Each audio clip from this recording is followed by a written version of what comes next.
In January 2025, China's consumer price index fell for the fourth consecutive month. Its producer price index had already been negative for 27 straight months, and new home prices in 70 major cities had declined without interruption for 19 months. These are not the statistics of a temporary slowdown. They are the early indicators of a deflationary trap. This video examines whether China is entering its own version of Japan's lost decade, and what that means for institutional investors with exposure to Chinese assets. To understand China's current position, we must first understand what deflation actually does to an economy. On the surface, falling prices appear beneficial to consumers. In practice, deflation is one of the most destructive forces in macroeconomics. When prices fall, consumers delay purchases in anticipation of further declines. When consumers delay purchases, corporate revenues fall. When revenues fall, companies cut investment and reduce wages. When wages fall, consumers spend even less. This is the deflationary spiral. And once it takes hold, it is extraordinarily difficult to reverse. Japan experienced this cycle beginning in the early 1990s. Its property market peaked in 1991. Equity prices collapsed. Corporate balance sheets became dominated by non-performing loans. The Bank of Japan cut interest rates to zero by 1999. And yet, deflation persisted for nearly 2 decades. China in 2025 shares several structural similarities with Japan in 1992. Property prices are falling. Corporate debt is elevated. Household savings rates are rising as consumers grow cautious, and the central bank has already begun cutting rates. The question for investors is whether Beijing can break the cycle before it becomes entrenched. This chart shows China's consumer price index from January 2022 to March 2026. The gold line marks zero. Notice how the index crossed below zero in mid-2023, recovered briefly, then fell again into negative territory in January 2025. As of March 2026, China's CPI stands at negative 0.1%. The trend is not improving.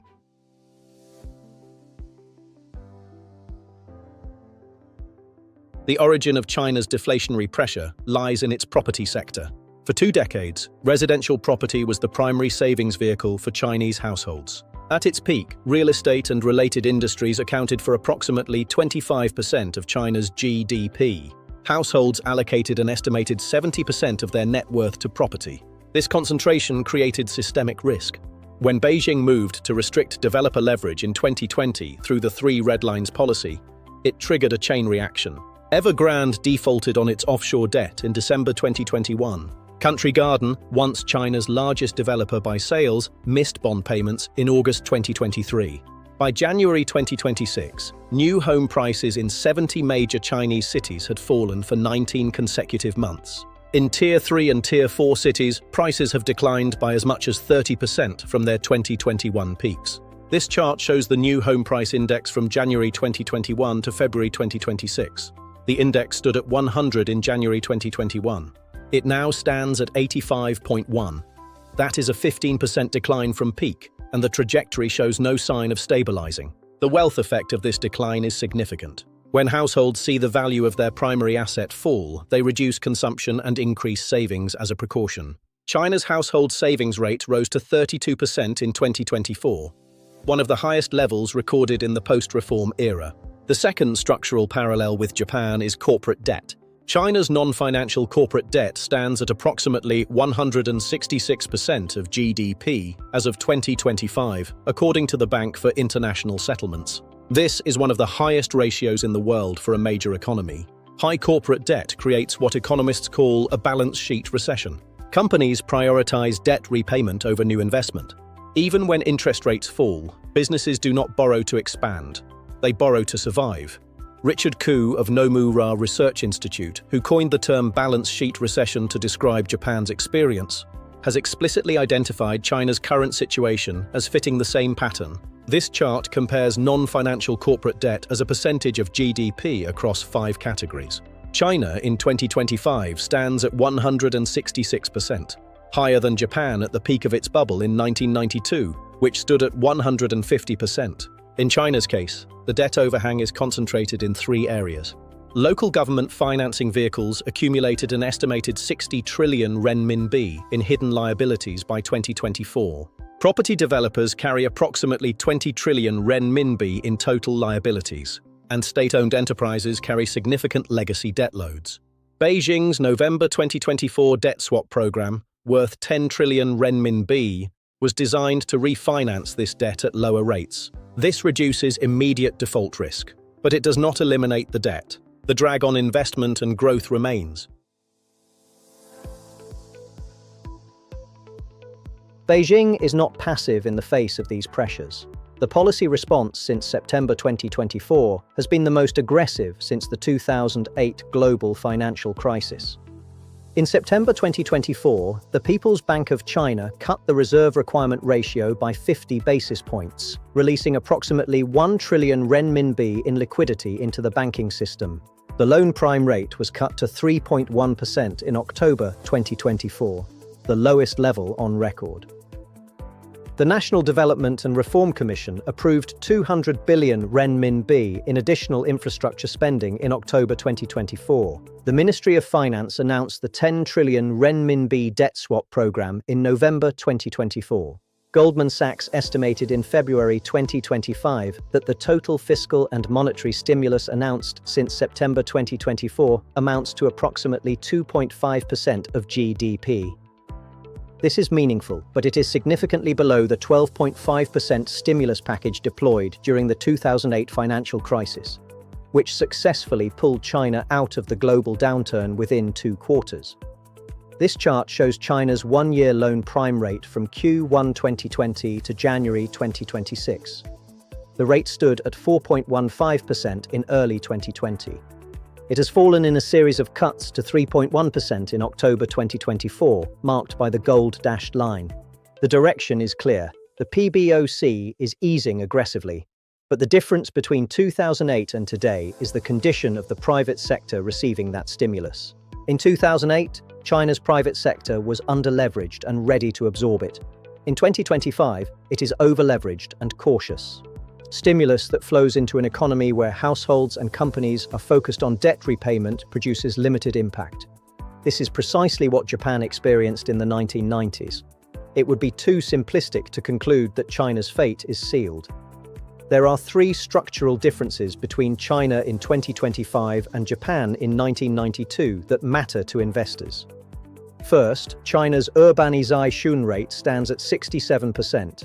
Japan's was over 90% at the time of its bubble. This means China retains significant structural demand for housing, infrastructure, and urban services, as its population continues to migrate from rural to urban areas.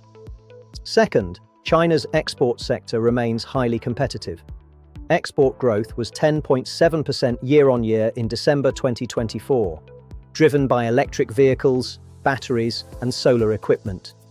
This external demand provides an economic floor that Japan did not have to the same degree.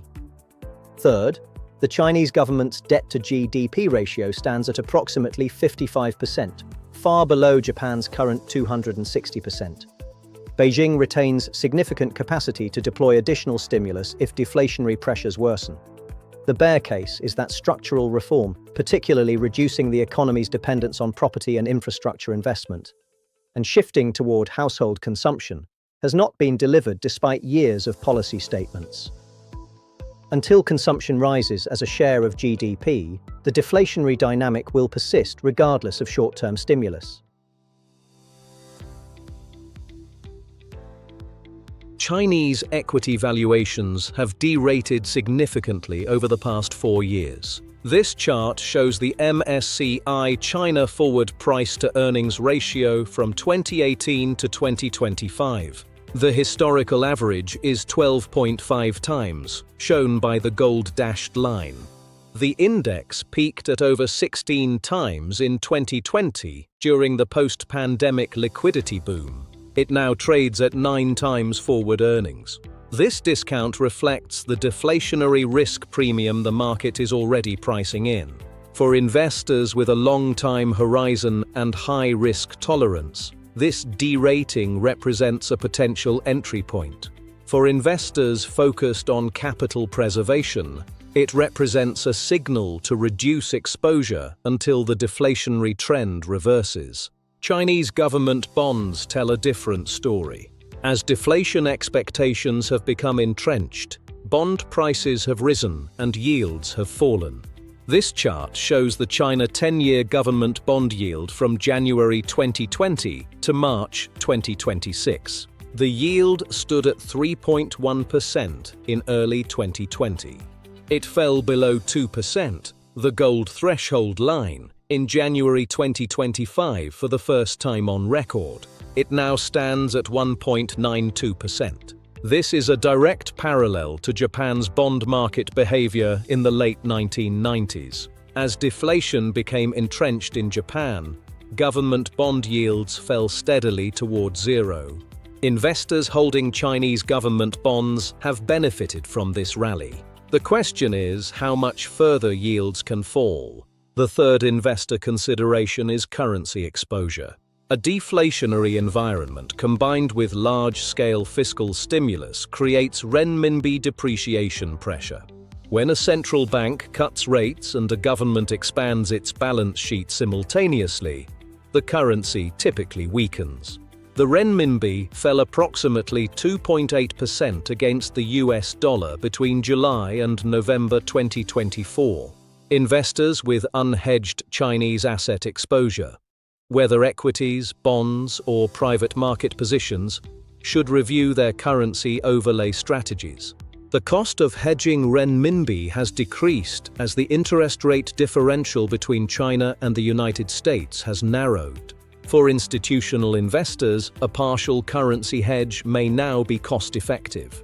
In summary, China's deflationary situation reflects three interconnected realities. First, the property sector collapse has destroyed household wealth and suppressed consumption in a way that cannot be resolved through monetary easing alone. 19 consecutive months of falling home prices have fundamentally altered Chinese household behavior. Second, the corporate and local government debt overhang creates a balance sheet recession dynamic, the same mechanism that made Japan's deflation so persistent. The same mechanism that made Japan's deflation so persistent and so resistant to conventional policy tools. Third, Beijing retains more policy capacity than Japan had in the 1990s. But capacity and willingness to deploy structural reform are different things. The stimulus announced since September 2024 stabilizes the situation. It does not resolve the underlying imbalance between investment and consumption. For more written analysis on Asian macroeconomics and institutional investment, visit whiskycasksclub.com.